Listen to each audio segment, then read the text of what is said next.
My dear brothers and sisters, welcome to the other classroom. Class 8 এর first unit টেস্টে English বইয়ের যে প্রশ্নগুলো পরীক্ষার জন্য মোস্ট ইম্পর্টেন্ট তার উপর বেস করে স্পেশাল আমার বইভিত্তিক সাজেশন দেব। দেখো, তোমাদের ফার্স্ট ইউনিট টেস্টে সিন বা আনসিন থেকে কিছু প্রশ্ন হবে, গ্রামার এবং তার সঙ্গে রাইটিং স্কিল থেকে কিছু প্রশ্ন হবে।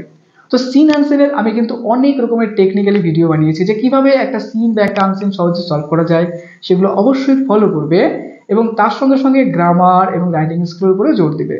স্কুলের স্যার বা ম্যাডাম যে প্রশ্নগুলো বেশি প্রিফার করছে, বেশি ইম্পর্টেন্ট বলছে, সেগুলো প্রিপারেশন না ভালো করে, যেহেতু সামনে এক্সাম, সময় একদম নষ্ট করো না, মন দিয়ে পড়াশোনা করো। প্রথম ইউনিট টেস্টে তোমাদের listen number 1, listen number 2, listen number 3 এবং লিসন নাম্বার 4 রয়েছে। তবে কোনো কোনো স্কুলে লিসন নাম্বার 5ও রয়েছে। আমি এই ভিডিওতে রিভিশন লিসন থেকে লিসন নাম্বার 5 পর্যন্ত মোস্ট ইম্পর্টেন্ট প্রশ্নের সাজেশন দেবো। এবার চলো রিভিশন লিসনের প্রশ্নগুলো দেখে দিই। রিভিশন লিসনের প্রশ্ন কিন্তু অনেক স্কুলেই আসে না, আবার কোনো কোনো স্কুলে রিভিশন লিসন থেকেও প্রশ্ন হয়। প্রথমত দেখো, অ্যাক্টিভিটি 2 পেজ নাম্বার 1-এ পেয়ে যাবে। দেখো, পেজ নাম্বার 1-এ পাবে অ্যাক্টিভিটি 2 এর এই প্রশ্নগুলো, আর্টিকেল এবং প্রিপোজিশন অবশ্যই প্র্যাকটিস করবে এবং এর পাশাপাশি তোমার গ্রামার বই বা অন্য কোনো বই থাকলে অবশ্যই সেখান থেকে প্র্যাকটিস করবে। অ্যাক্টিভিটি 3 এর এই প্রশ্নগুলো, পেজ নাম্বার 2 এখানকার অ্যাক্টিভিটি 4 এর এই প্রশ্নগুলো প্র্যাকটিস করবে, অ্যাক্টিভিটি 5 এর এই প্রশ্ন। এরপরে পেজ নাম্বার 3 এর মোস্ট ইম্পর্টেন্ট দেখো 5-এর বি, তারপরে এগুলো প্র্যাকটিস করবে না কেন, অবশ্যই প্র্যাকটিস করবে, তবে ইম্পর্টেন্ট এগুলো তুলনামূলকভাবে কম।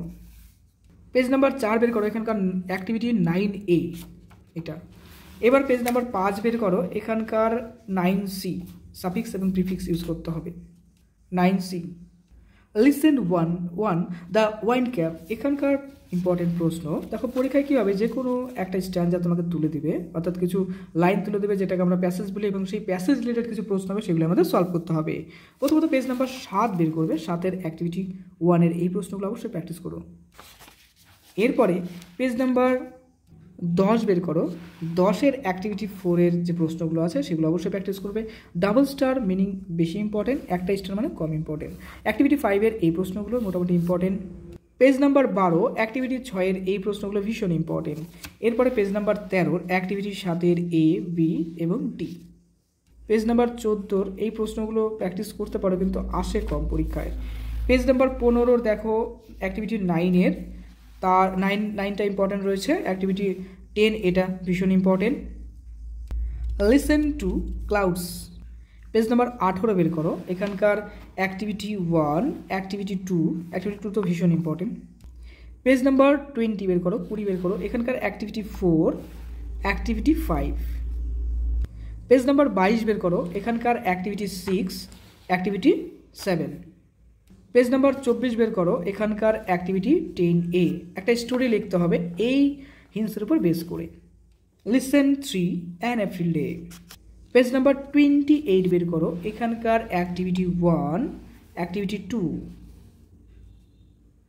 পেজ নাম্বার 29 এখানকার অ্যাক্টিভিটি 4, তারপরে অ্যাক্টিভিটি 5 এর A, B, C। এরপরে অ্যাক্টিভিটি 6 এর এই প্রশ্নগুলো। পেজ নাম্বার 30 দেখো অ্যাক্টিভিটি 7 অবশ্যই প্র্যাকটিস করে রেখো, একটা মিনিংফুল সেন্টেন্স বের করতে হবে, অর্থাৎ এই যে ওয়ার্ডটা দেওয়া আছে এই দিয়ে একটা বাক্য রচনা করতে হবে। Listen 4 the great escape, page number 33 বের করো, এখানকার অ্যাক্টিভিটি 2 এর এই প্রশ্নগুলো। পেজ নাম্বার 35 বের করো, এখানকার অ্যাক্টিভিটি 4 এর এই প্রশ্নগুলো। তারপরে দেখো অ্যাক্টিভিটি 5 এর এই প্রশ্নগুলো। 37 বের করো, অ্যাক্টিভিটি 6 এর এই প্রশ্নগুলো। 38 অর্থাৎ 38 পেজের অ্যাক্টিভিটি 7 এর A, B ভীষণ ইম্পর্টেন্ট, C, D মোটামুটি ইম্পর্টেন্ট। সঙ্গে নিচেরগুলো অবশ্যই প্র্যাকটিস করবে, গ্রামারগুলো। পেজ নাম্বার 39 অর্থাৎ 39 পেজের অ্যাক্টিভিটি 9, তারপরে দেখো অ্যাক্টিভিটি 10A। লিসেন 5 দেখো প্রিন্সেস সেপ্টেম্বর, পেজ নাম্বার 42 বের করো, এখানকার অ্যাক্টিভিটি 1, অ্যাক্টিভিটি 2 প্র্যাকটিস করতে পারো, কিন্তু অ্যাক্টিভিটি 1টা ইম্পর্টেন্ট বেশি। পেজ নাম্বার 44 অ্যাক্টিভিটি 4 এবং অ্যাক্টিভিটি 5। পেজ নাম্বার 46 এখানকার অ্যাক্টিভিটি 6। পেজ নাম্বার 47 এখানকার অ্যাক্টিভিটি 7। বিশেষ করে এটা বেশি ইম্পর্টেন্ট, বিটা মোটামুটি, সিটাও মোটামুটি। অ্যাক্টিভিটি 8A এখানকার এই প্রশ্নগুলো।